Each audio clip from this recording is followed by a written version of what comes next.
red. There's Zubaira Tuhugov from Chechnya taking on Kevin Aguilar from the States. Longview MMA, team 515. Touch of gloves and they'll get straight to action. It was a very rare draw last time out for Tuhugov over in Abu Dhabi in September.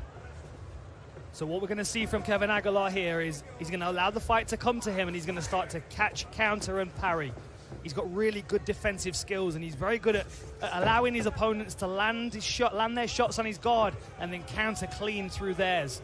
I think a good jab as well is going to be valuable in this fight, because Tuhugov covers distance really quickly if he doesn't feel like there's a threat that he's running onto. I'll tell you what else is going to be valuable in this fight, a 94% takedown defense. That will be useful. Only been taken down once in 16 attempts, Kevin Aguilar. And we do know that Tuhugov likes to mix his arts. As Heidi was telling us, he's been working out with Khabib Nurmagomedov. I guess there was some takedowns in there when they were training. But right now, Aguilar standing on the center of the octagon, throwing some feints, trying to get a read on the Chechen fighter. Something to keep an eye on with Tuhugov. Every time you see him start to drift towards his right, a spinning back fist is likely going to be his setup. He's very good at kind of circling towards the lead foot of his opponent, and then as they're turning, he cracks them with that spinning back fist. And he'll throw that over and over again until he finds the range for it.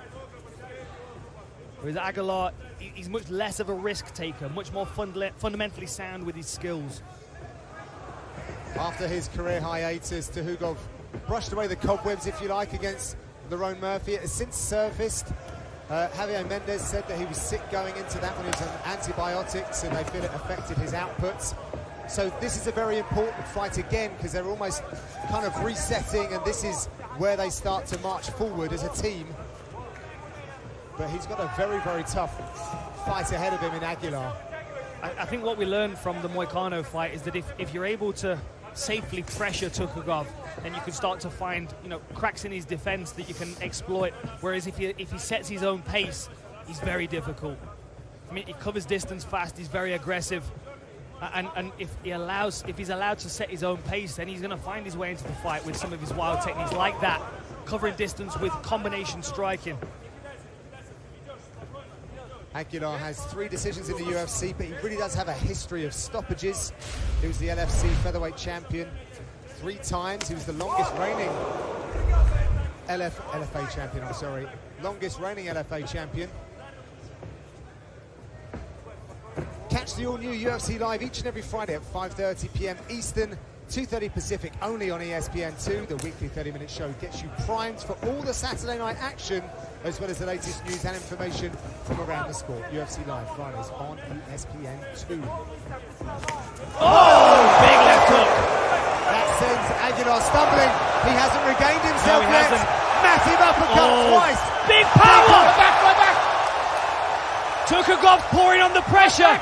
Aguilar is covering here, but he's in a bad spot. He's taking some shots. He senses the finish. He gets it. Wow. Tuhugov gets the finish here down under. Big power. It was the left hook that started it. Caught Kevin Aguilar at the side of the head, then the pressure gets poured on. He bounced back to his feet, but wasn't able to hold off that oncoming. It was academic after the hook shots. Aguilar was just taking a shelling on his butt. Nice finish from Tuhugov.